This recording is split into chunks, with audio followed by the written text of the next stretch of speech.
Hi, I'm Rick Crow, and this is Short Track Stories.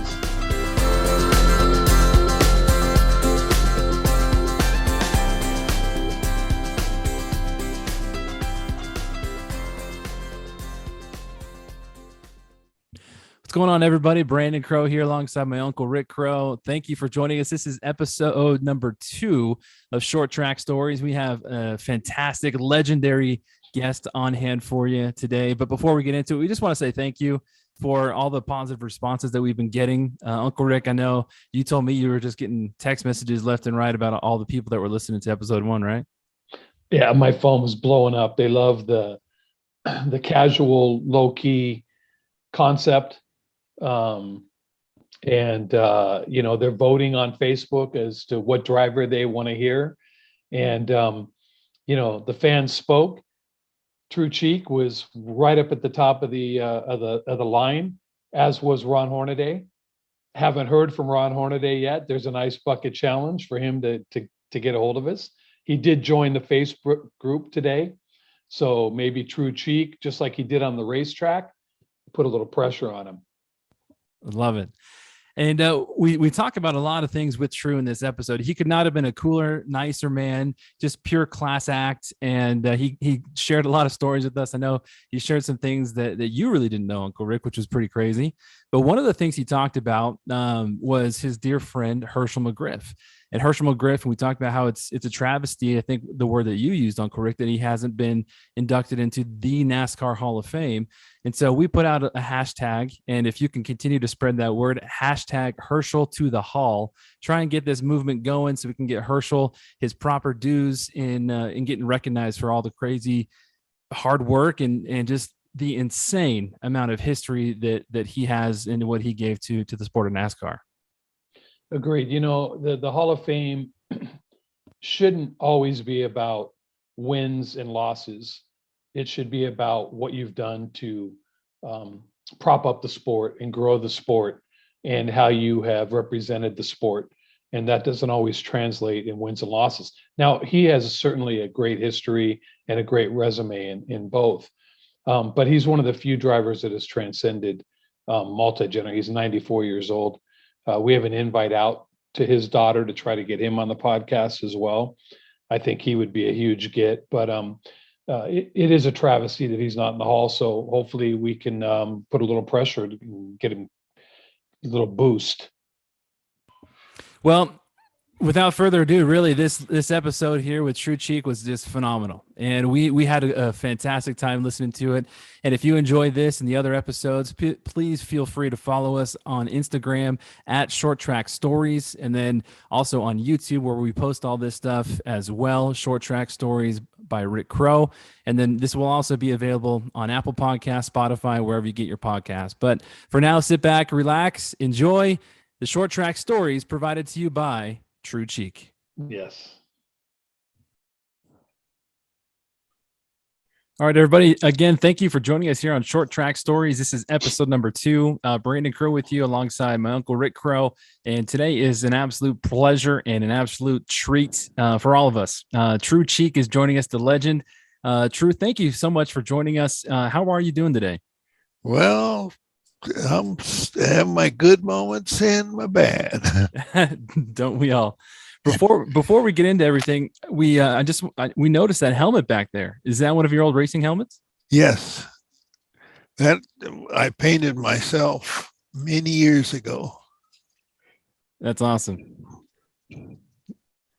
Very cool. Well, again, thank you, Tru, for joining us. I know my uncle Rick has been looking forward to this one for a long time. Thank you. So Tru, did you paint your race cars also? No. Dirty John, remember Shines and Lines by Dirty John? Yes, sir. He did all my stuff. And Jackson built the cars. And Elmer did the bodies. They were all in a compound back there. So all your cars were Jackson chassis, but you started in. Yeah. So let's talk about this. So were you born and raised in Sylmar?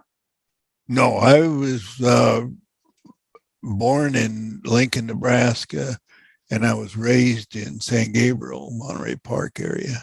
Oh, nice. Excellent. Excellent. Then you migrated over to Silmar. Yes, but my friend lived in Silmar, and he took me to Saugus Speedway one Saturday night, and I said, "That's me." And the next week, I had a car out there. Who was the friend? Bud Anthony. And that was 1962. True. That was Yes. the year I was born. Really? Was your first little trip to Saugus Speedway? Now, you're one of 9 kids. Correct. Where do you fit in that hierarchy? I'm the second oldest. Is Monty older than you? No, Monty's 10 years younger. He's second to the youngest. And he was often referred to as your bodyguard. He was kind of a big guy, Yes, physical specimen guy. Right. That's awesome. He took care of me. He did all my heavy work. So Tru, I'm going to spring one on Brandon here that he's not even he's not going to expect coming. But my nephew Brandon here is a graduate of Brigham Young University. Wow. I was there for 1 year. Oh, yeah? But I had no, I didn't have a education at all. I didn't even finish high school. I went to the 9th grade, but I took the test and passed it just barely. They said, well, you're on the borderline, but we'll give you a try. And I couldn't handle it. So.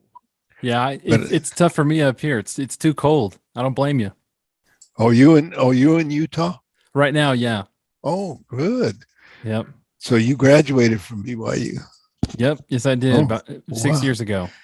Oh, congratulations. Thank you. A lot of good memories up there. Yeah, what's one of them? Well, mostly the football team. Yep.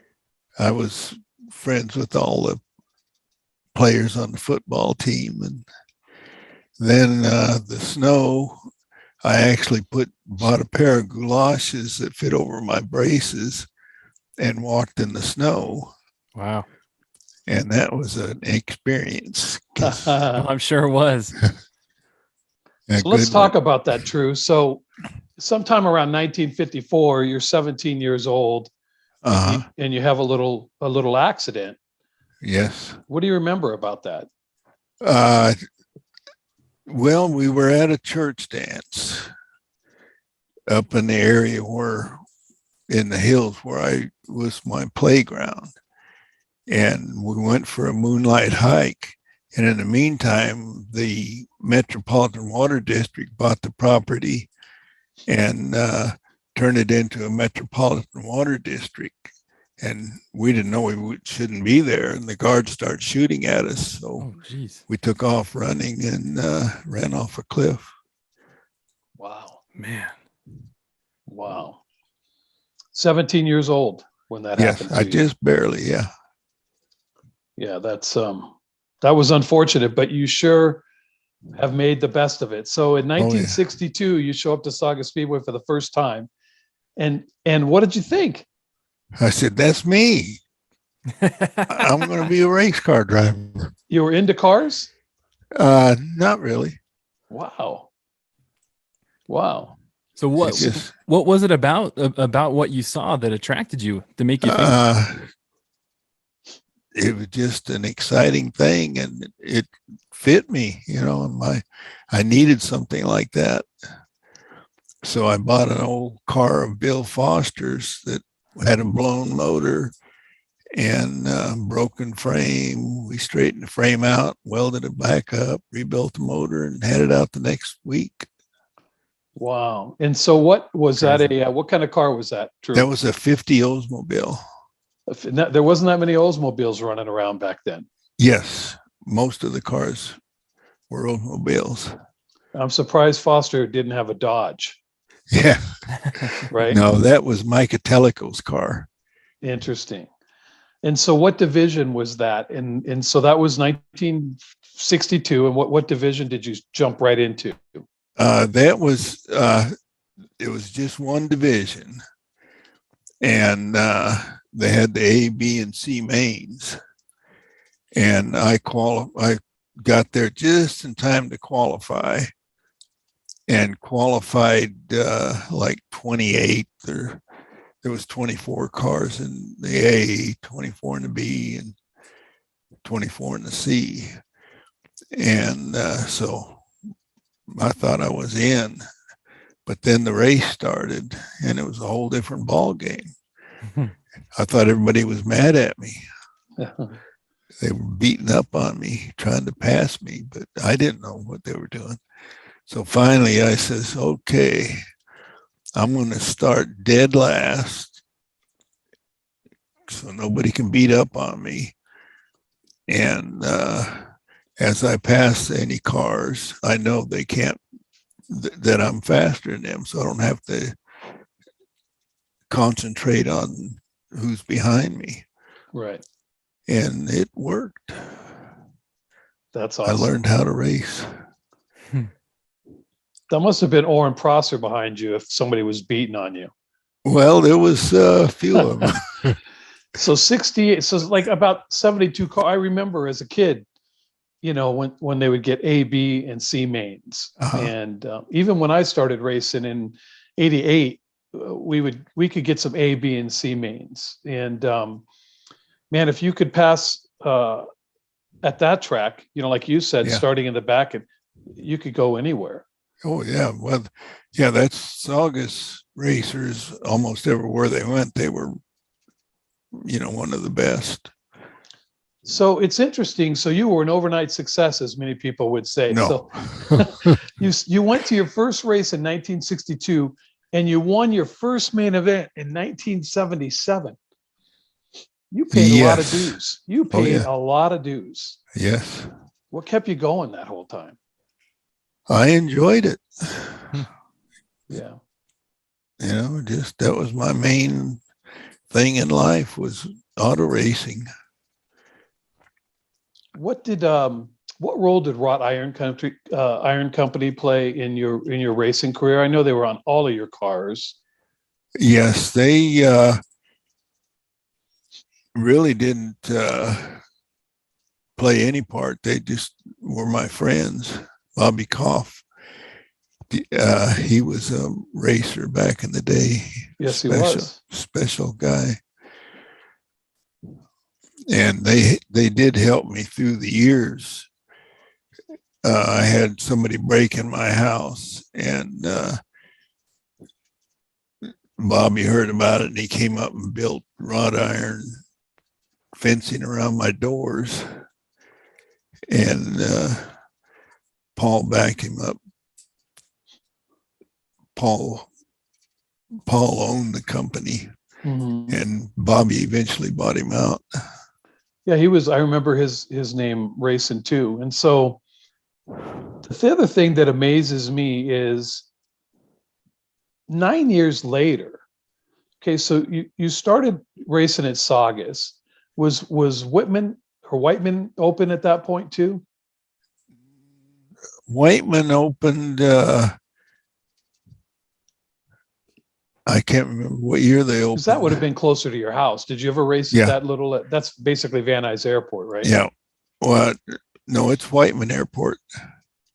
Van Nuys is a big airport. Whiteman's a smaller airport. And I did race there once in my brother's Hudson, Monty's husband, Hudson. Wow. And that was the only time I raced there. Ascot? Oh, yeah, Ascot. I couldn't get enough of Ascot.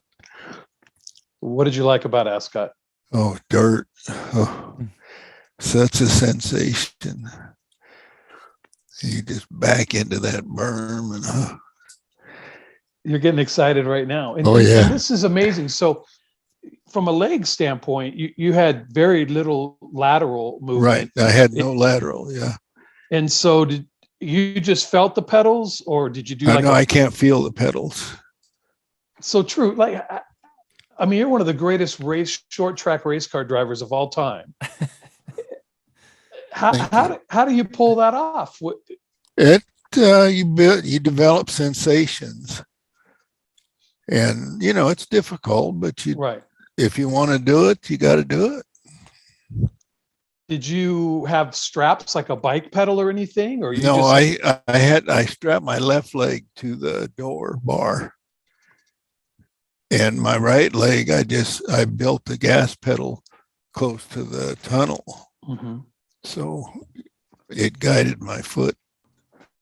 But the brake pedal, you can't, the only way if you miss the brake pedal, you don't slow down. Right. That's not good. No. But you So- have a split second to Right. redo it. I also noticed today that your name was on San Jose Speedway's what I had never even heard of that track until today. Really? Yeah. Yeah, that was I'm trying to remember that.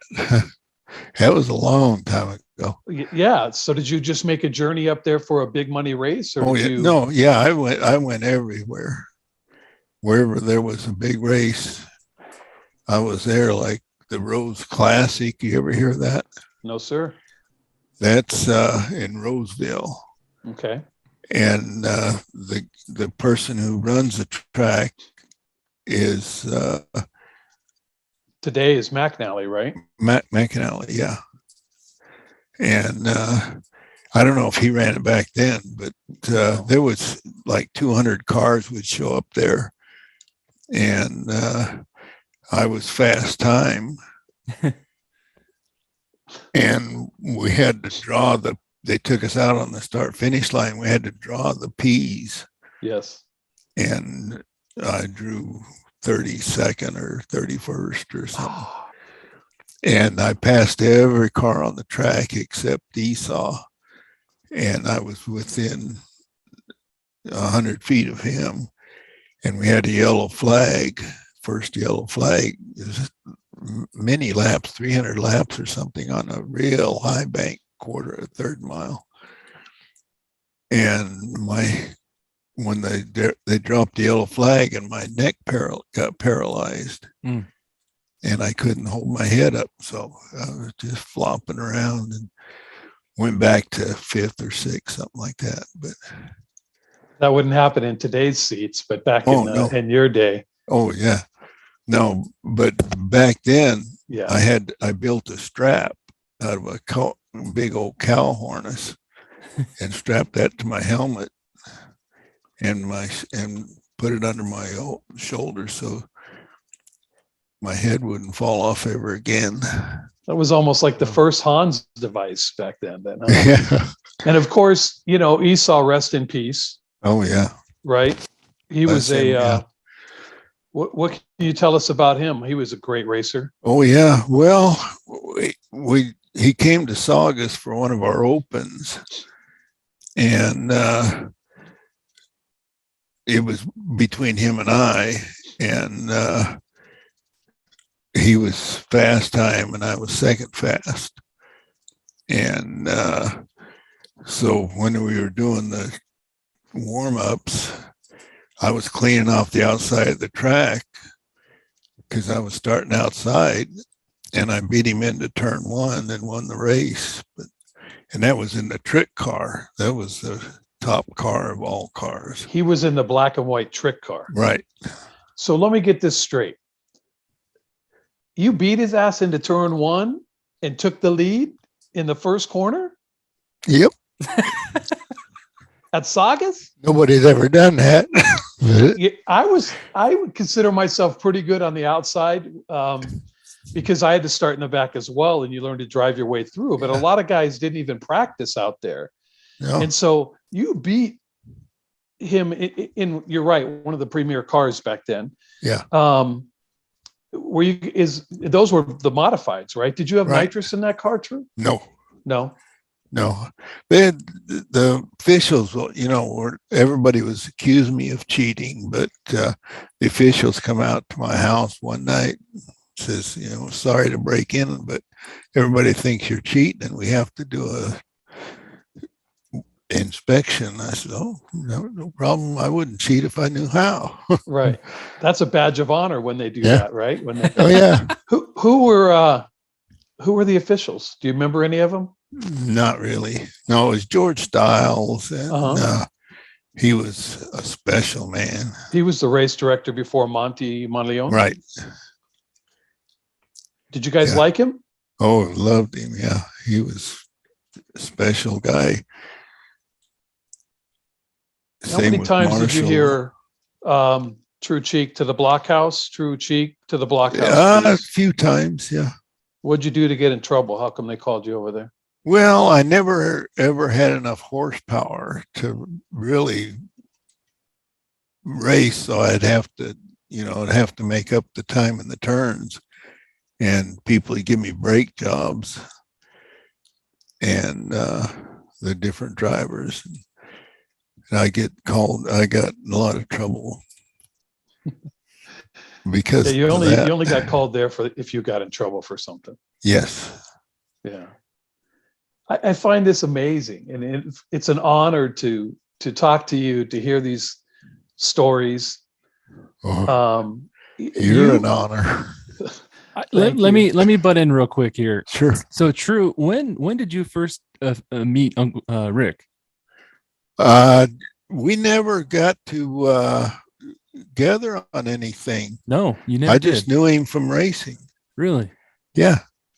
We never had any reason to be together, I guess. So did you ever see Rick race in person? Oh yeah. No? Oh yeah. Oh yeah. Yeah, he was one of the best. Did you like his pink car? Oh yeah. I don't remember what his colors, but I remember mostly the name, because I was a race fan as long as as well as racer. Yeah, I get choked up just having somebody talk about me like that, and it's an honor and appreciate it. And you deserve it. Thank you, sir. And so, I mean, you grew up racing with the best of the best. So your prime was my high school years. Like we said, you won your first championship in '77, or your first main in '77, and your championships '79 and '81 were, my junior and senior year of high school, and I was spending a lot of time out at Saugus Speedway. My mom was a diehard Insolo fan. I would say that you were a very close second. I thought it was always cool, though. I always thought you were Indian. Yeah, right? Well, that's Steve Smith, a writer. I think he was from out San Bernardino area. He started that because Tru Cheek, he said the full-blooded Indian from Sylmar. That's awesome. And that was way back. I mean, that was back in the early 60s. You're the only guy that didn't need a nickname. I mean, you raced against Roaring Orin and the Candyman and Wrong Way Willard and then there was just Tru Cheek. Yeah. Didn't even need a nickname. So the other thing that's crazy to me, Tru, so so my first race ever was at Ascot. It was an enduro in the dirt. My grandfather was from Ohio, Indiana area. They were dirt track people. And I never really saw a big track until I was in my open wheel modified and had gone to Mesa Marin. And I had a number of years under my belt by then. But when I look at your history, you were 9 years into this thing, and you showed up at Ontario Motor Speedway in 1971. And you raced against the likes of Petty and Allison, Benny Parsons, and Marty Robbins, and Mark Donohue, AJ Foyt. Yeah. And Riverside too. And Riverside was a road course. Yeah. And the main incident with that Riverside was with Richard Petty. I was drag racing him down the back straight and stayed with him all the way down till we got up to the aerodynamic part of it. And he come over to me after we got in the pits, and he says, "Can I look at your apparatus?" I said, "Sure, no problem." I didn't know what he's talking about. He thinking hand controls. He says, "Well, you don't have anything. How do you shift those gears?" I said, "Well, just like you do, 1 foot on the clutch, 1 foot on the gas." But And I went through all the gears with him down the back straight. with a Muncie probably, right? Like a Yeah. Muncie Oh, yeah. 4-speed. Yeah. And heel toe in the clutch in the a little bit of the brake, No. or did you? Oh, I couldn't do any of that. So you want a left foot breaker then No. at Riverside? Well, I did left foot. I had my clutch pedal bent clear up high, and my brake pedal over on the other side of the steering wheel, so I could brake, and then I'd have to put my foot up. So did you go to Ontario before you went to Riverside? No. So on Riverside, the place where you're talking about with Richard Petty, you're coming down that back chute before the bridge, and it goes under the dip Under into the bridge, yeah. What were you thinking to yourself when you were going down that long back chute? I mean, that would have to be the fastest you'd ever gone. Yeah, it was.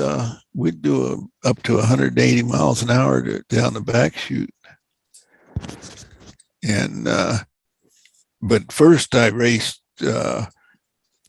sportsman cars out there, my ASA 65 kind of cars. Chevelle, and with that car, I was running like 4th or 5th place, and the rain just poured down on us, and we couldn't tell it. We were going so fast, the rain would just go around us. And the top 4 cars spun out in front of me, and I was leading the race, and I was laughing and tickled with myself because I was able to slow down and not spin out.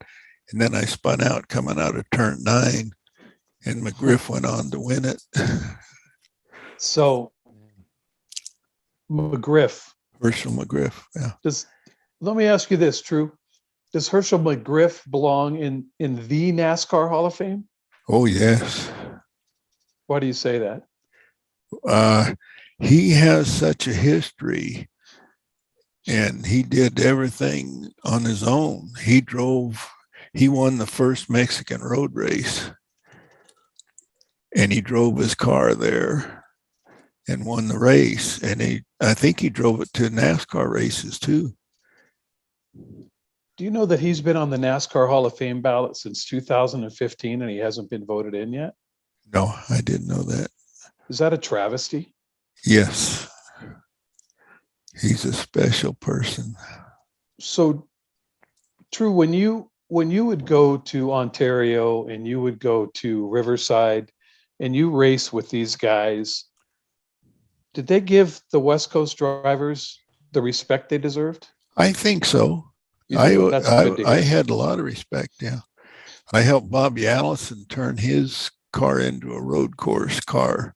I had all my equipment with me because I finished building my car at the track. And so I loaned all my equipment to Bobby and helped him turn his car into a road course car. I'm glad to hear that. Short track car. I've always felt like, and I've heard some stories from Minties and some people like that the West Coast guys, I felt it when I've gone back east, that the West Coast guys are kind of discarded a little bit. And the ones that have made it big back there, I don't think have really done a good job of coming and talking about their roots and where they cut their teeth. And to guys like you and Hornaday and a Senior and Foster. Yeah. And that's the reason we're doing this, is to hear our history on the West Coast. And I'm glad you said that McGriff belongs in the Hall of Fame. I Oh, can't, yeah. I do as well. Even if they had a West Coast wing. Well, he's in the West Coast Hall of Fame. Yeah. But there's some stories about, him being handpicked by Bill France because he was a clean cut, handsome, good racer to kind of help build the West Coast scene. Yeah. I can't remember the guy's name, but when we had the Winston West series, there was a gentleman that ran it from NASCAR, and he would make sure, like there was times when he ran it, it was such a big deal. We had at least 10 cars that couldn't make the show. And he would make sure that the promoter would give us enough money to get to the next race. And there was a time or two when I didn't make the show. One of those times, I believe, was the 1972 Ontario race, and there were 113 cars that showed up for a race that had 51 spots. Yeah. That is an incredible showing. It's interesting you talk about McGriff too. In that same year, 1972, Smokey Unick was his car owner. Oh, I didn't know that. Yeah. I didn't remember that. He was a good cheater, Tru, wasn't he? Oh, yeah. Well, he had the reputation that just defined himself. Yeah. And you guys those were true men wrestling those, like a 65 Chevelle around Riverside, probably a 3,500 pound car. Yeah. And, muscling that thing around that track. Yep. Now, another thing that is interesting, at Ontario, Bill Gasway sat in his cart. He says, "Hey, boy, come here." I said, "Yeah." He says, "Who's going to drive your race car?" I said, "Me." He says, "No, you're not." And I lit into him, and I told him, there won't be any race. I'll tear up every car on the track. And finally, all the guys from the West Coast came to me and rescued me and took me up. Bill France said, "Okay, you're going to race your car." Big Bill. Yes. They didn't think you, because initially they didn't want you to. No. They weren't accepting. They didn't think you could do it. No, even when I first started racing, they wouldn't let me race. They said, "Well, you have to have a doctor's approval." And so that's when I hit out in the back 40, and the gentleman that helped me, my best friend back then, he would drive one week and I'd drive the next week. And so they thought he was the driver. And once I'd already beat people enough, then they couldn't tell me I couldn't drive. Who was that other driver, Tru? Bud Anthony. He was the gentleman that, my best friend back then, that helped me with the car. And did you know Walt Price? Because he's right around that area also, right? Oh yeah, I owe so much to him. It's ridiculous. Now, back when I was so fast in the late model, that was his motor, a 350 motor that was so fast, and it would actually beat the 427s and 430s and all the Hemis and everything. Yeah, because the Hemis were the big deals, right? Oh yeah, Hirsch, McGriff, McCoy, all those. Jack McCoy. Yeah. So Tru, I just had a question for you. I just want to get your thoughts on what you think or what you thought of when you saw these beloved racetracks and these places that you and so many others spent so much time and invested so much of your heart and of your life in, and to see them not become racetracks anymore, just to see them become essentially just kind of ghost towns. Yeah, that's terrible.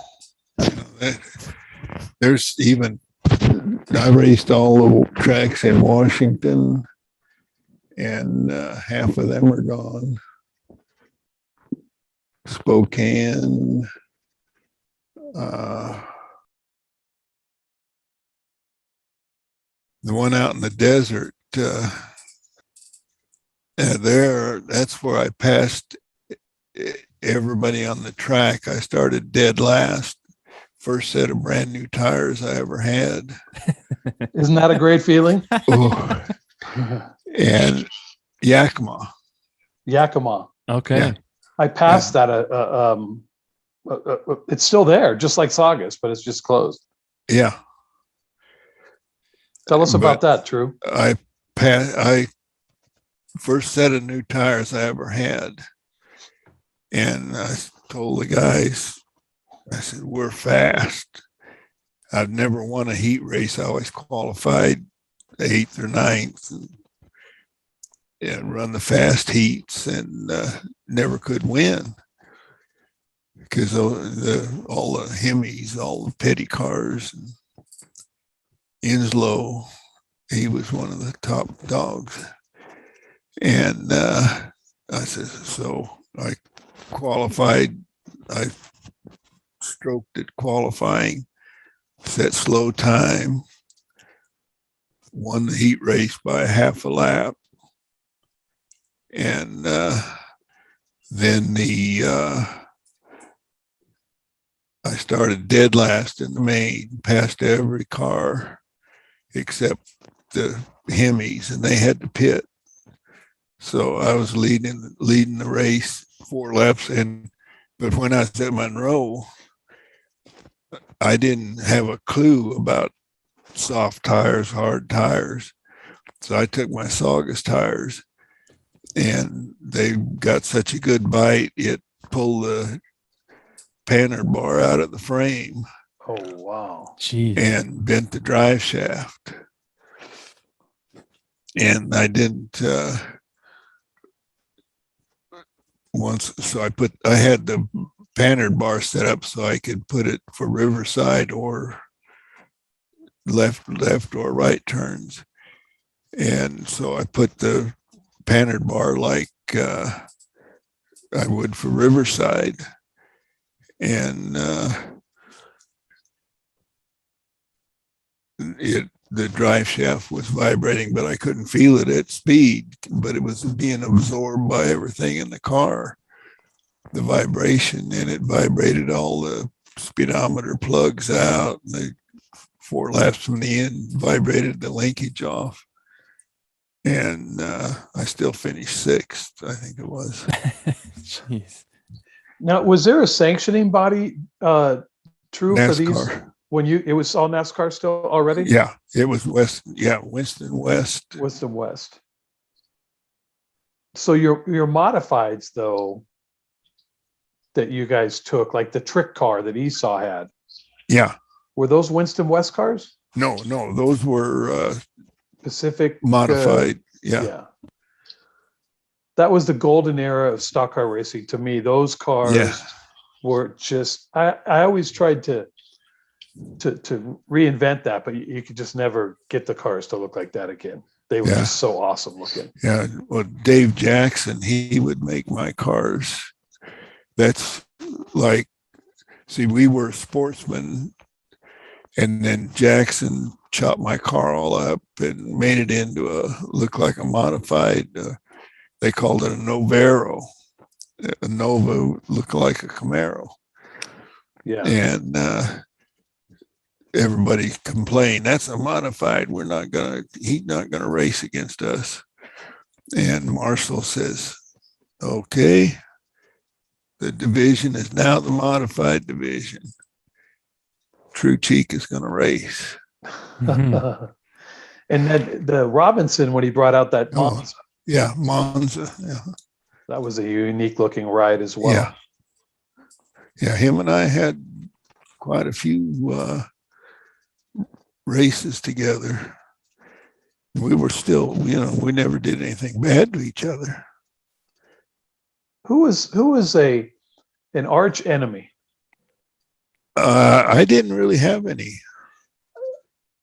Nobody did at Saugus. And then that's what amazes me, Tru, is that everybody at Saugus, the minute I mean, you may be heated a little bit after a main event, but for the most part, everybody, go to Saugus Cafe or something, and it was okay. A half hour later, it was okay. Yeah.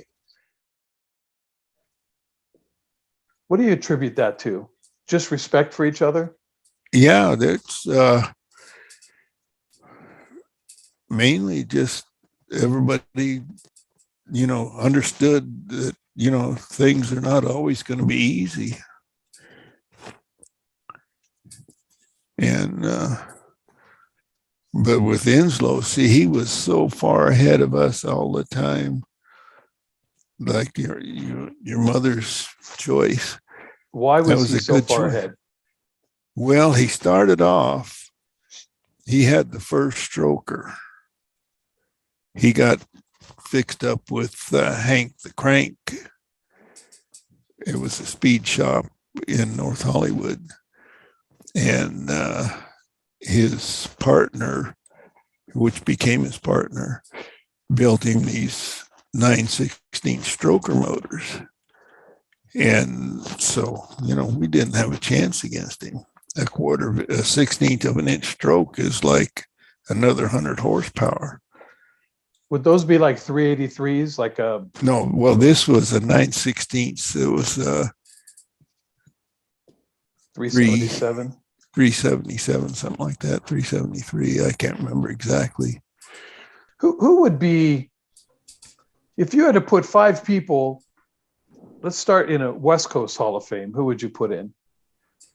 Well, Inslow, who's already in, Prosser, Thurkettle, which is already in, and all the top guys. Same guys that you'd put on like a Saugus Speedway, Mount Rushmore. Right. Now, back then, even when I started in the 80s, and we would go to the open comps, we would go to Craig Road and Cajon and say Orange Show. There was no internet, but I don't remember how you would know, but you knew who the bad guys were, right? This guy's badass, Yeah. And so back in your day, other than the Saugus guys, like if you went to, let's say, Cajon or somewhere like that, how did you know who their big dogs were? They all came and raced with us. So the 330s at the end of the year, the open comps? Yeah. And we knew all of them from Vegas.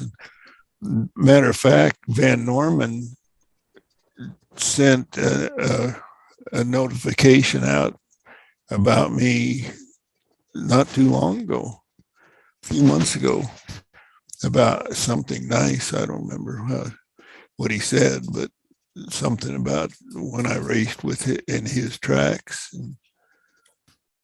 Craig Road Speedway. That was a nice track. Oh yeah. Race there every year. I remember in 1990, I made the move from street stock to Sportsman, super late model. And I built my own car. And then I picked up a sponsor and he bought us a brand new Jackson car.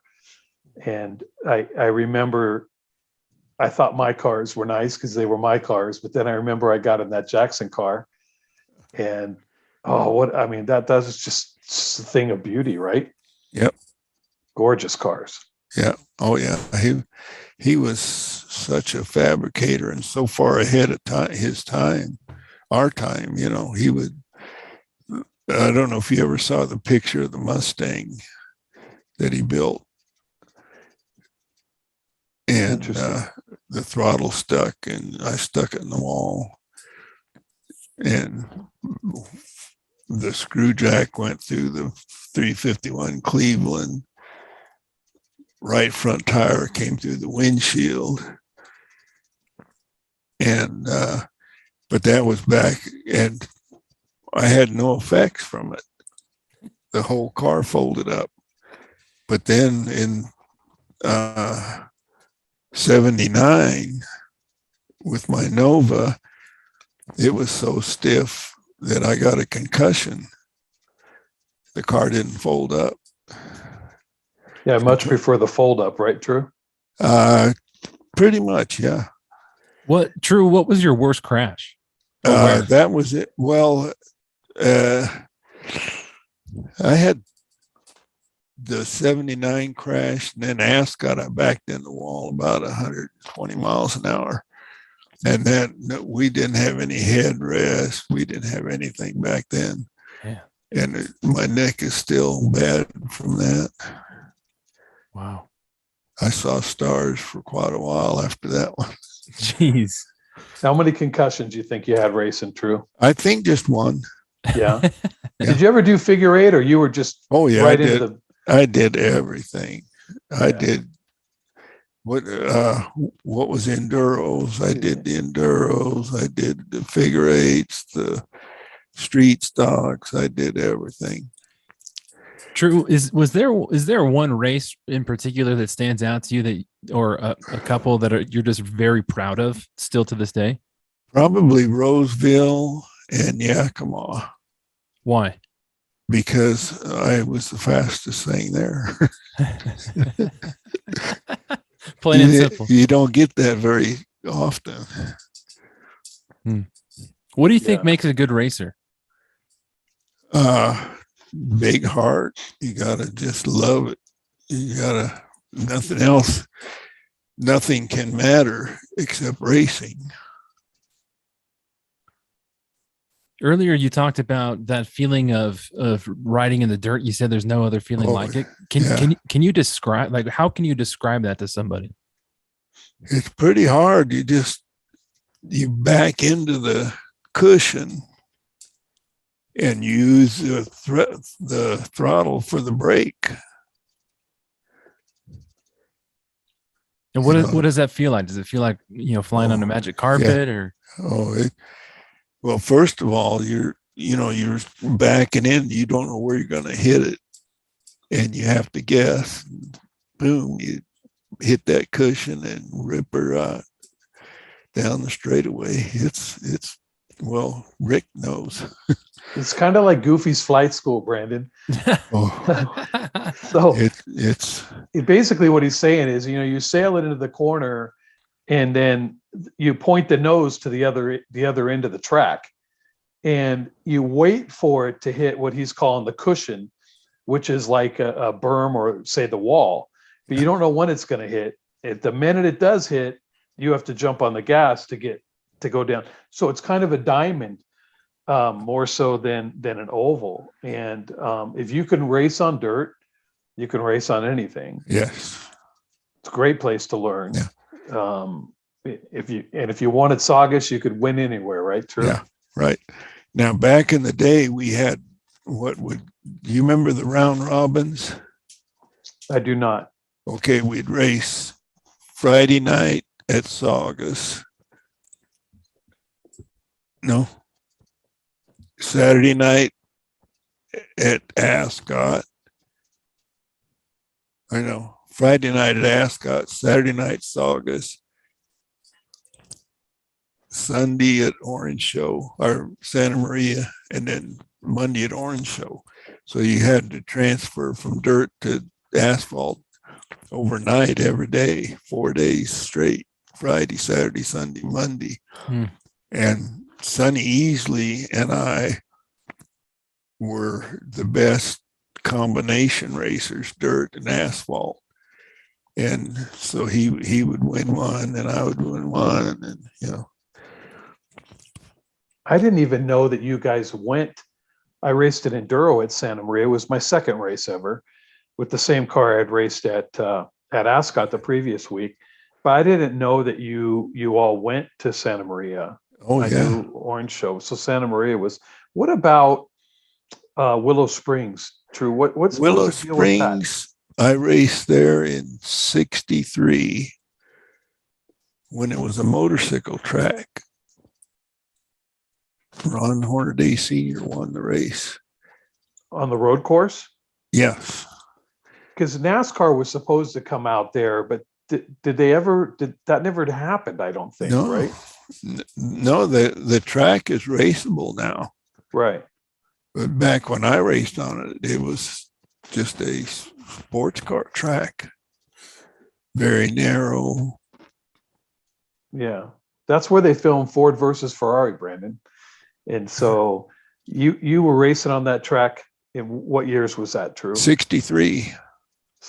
And so, see, this is even more crazy to me because you started in 62. I can't imagine, and I think it's a problem with kids nowadays.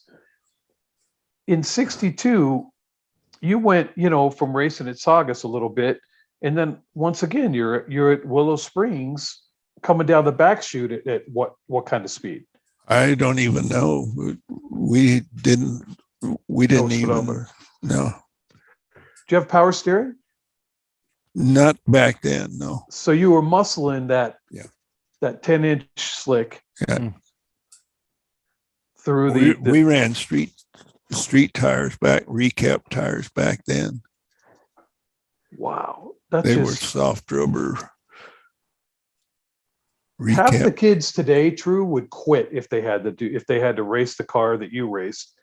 Some of these Yeah. Golden Spoon kids on Oh, TV yeah. would just cry and walk away, and I'll just do it on my computer. I imagine. Depends on their heart,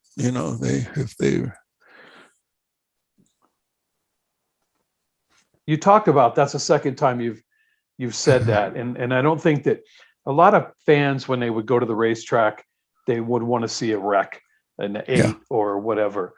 And I think the heart, the passion. You had a full-time job, I would imagine. Yes. And then you during race season, what would be a typical Tru Cheek day? Well, you work all day and then work all night on the car and go work again the next day. But you worked every night. You didn't, no breaks. Were you a flatbed truck guy, True, or a trailer guy? Mostly trailer, but eventually I bought, first Bobby Koff and Paul bought the car hauler and then sold it to Dan Press, and I bought it from Dan Press. And but most of the time it was all trailer. I went all over the United States towing a trailer. I remember as a kid, and I want to get back to Dan Press.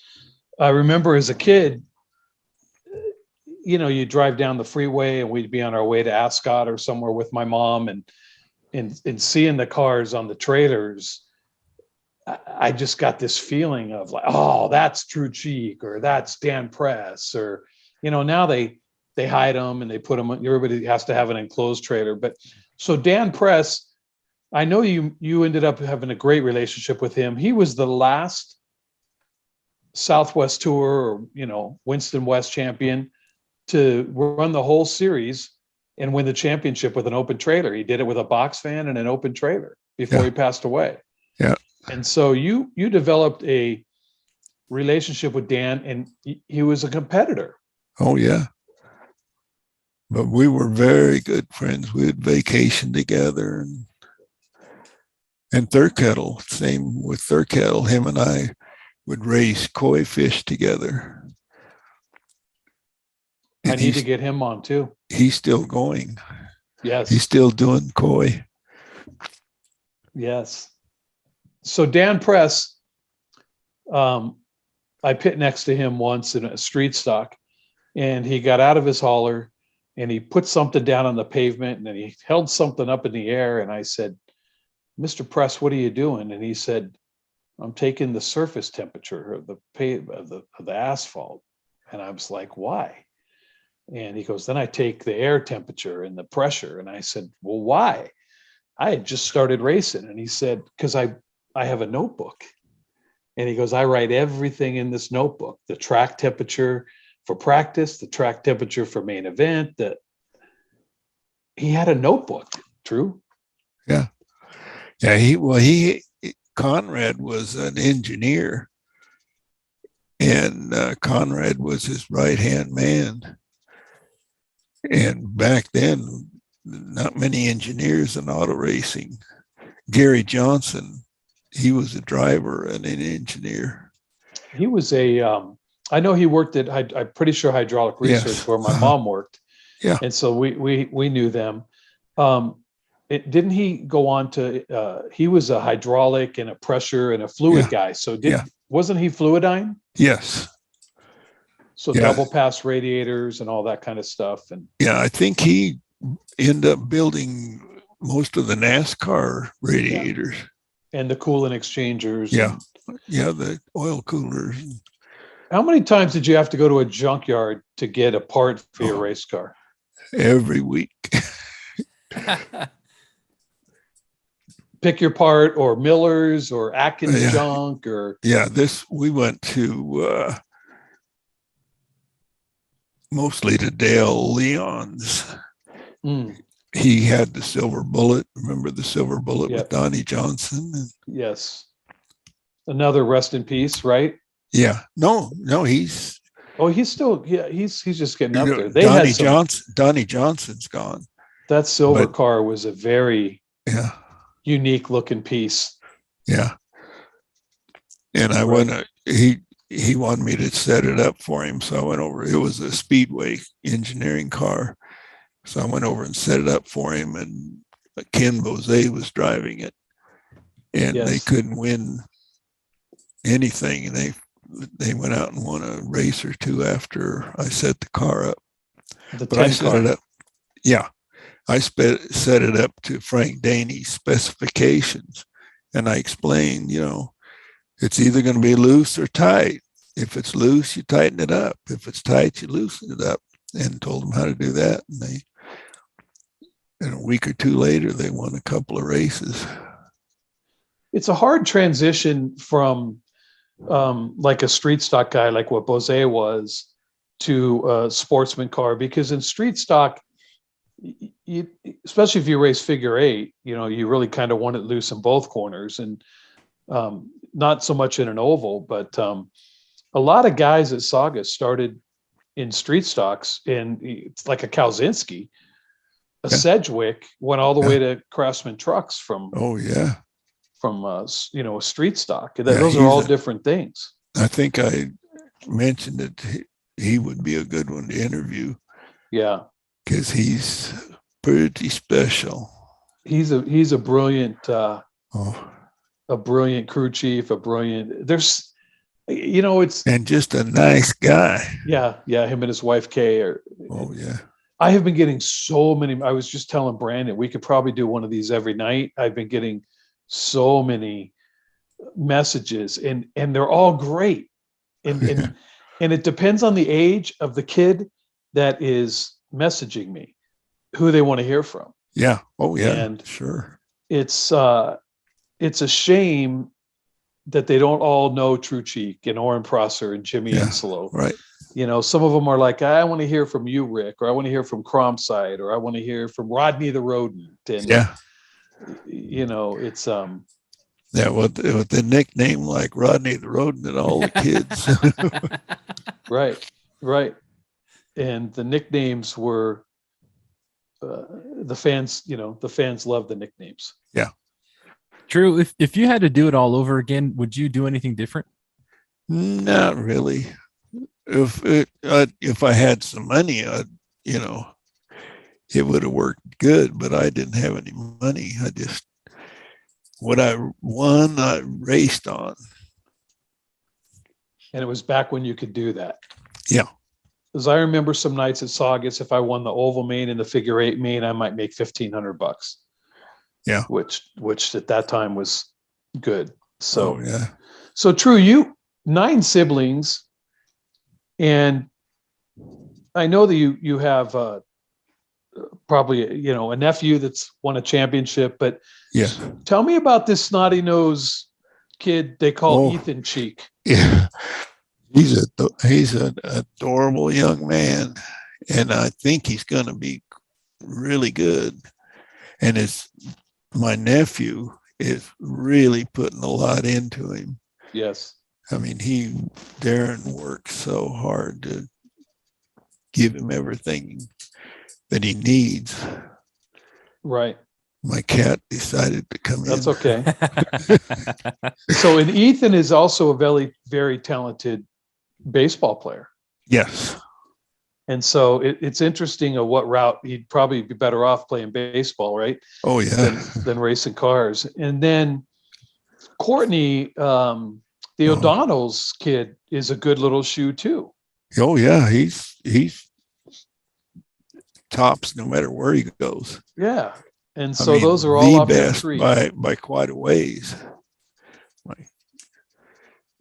How do you feel about knowing that you've passed that down to that generation, you and Monty? And I'm going to get Monty on as well. Yeah, I really like it. You know, and they give me a lot of respect for it. Yeah, you deserve a lot of respect. What do you think social media's impact would play on racing today at a little track like Saugus? Oh, it's social media is really, I mean, everything's on it. I fly model airplanes and we're on social media. Our model aviation club, and it, you know, there's a German fellow that he just posts everything, and he flies with us, and it's social media. He loves social media, and he's got me where I like it. I always felt like it would. I've seen a lot of ugly stuff on social media when Irwindale opened up. Yeah. The drivers would argue during the week, and I think one of the great things was we had a week off or maybe 2 weeks off before we had to go back and race against the same guys. But I agree with you 100% that there is a lot of respect. Racers have a lot of respect for each other, and there may be some heat in the moment, but you know, I mean, you're talking about setting up guys' cars and helping guys that you competed with on a weekly basis. And that's the way I was raised at Saugus. There was an article that was written at one of the racers at Irwindale said that I spent more time helping other drivers with their cars than I did on my own. And that's just the way that I was raised. Yeah. From people at Saugus Speedway. That's a lot of truth in that. Yeah. So Tru, have you ever heard of the ice bucket challenge, you know, where they dumped an ice bucket on somebody's head and then you say, who are you going to challenge to the ice bucket challenge? Yeah. Who's my next driver on Short Track Stories? Boy, there's so many I can't even. How about you just say tag your it to one of them? Yeah. It's really hard because, you know, there's not a driver out there that I dislike. Right. You know, they're all, you know, so everybody deserves a little bit. Any of them better storytellers than other of them?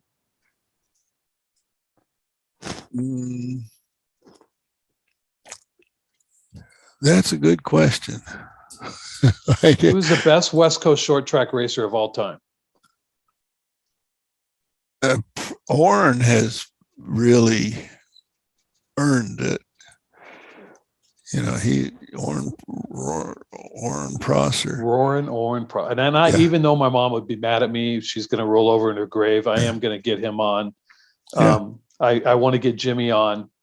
Oh, yeah. They're all, you know, they all, you know, I adore every one of them. You know what I'd like to do with my nephew here is, because he's a filmmaker also, he's a talented kid, we're from Santa Clarita, we both live in Utah now, but I think it would be awesome to get down to Santa Clarita and get all you guys together in a room on a Oh, stage or absolutely. in some chairs Absolutely. and videotape it and just sit back and let you guys tell the story of your history. Yeah. Well, we've had two meetings, Saugus Speedway reunions. Mhm. One at Sad Sam Stanley's place out in Santa Clarita, and one at Irwindale. Hmm. And We're going to do another one. We're going to Yeah. do another one. Yeah, let's But- do it. yeah, but I don't even know who put them together. Yeah. Well, I'll put it together. And We'll do that's the it. thing. We all got to put it together. We all got to, it's, to me, this has just been an honor and an unbelievable full circle journey. And it's been an honor, Tru. We appreciate you. And we might get back to you again if we run out of people. Thank you. It's really good you guys are doing this. I mean, we're lucky to have somebody have something to prove in the future. Like, see, I won the first Barstow 400. Can I prove it? Yeah. We'll take your word for it. Absolutely. Your name's Tru. Yep. Thank you. Okay, Rick, Brandon, thank you guys Thank you, Tru. It's been an very honor. much. Oh, my honor. Thank you. Thank you.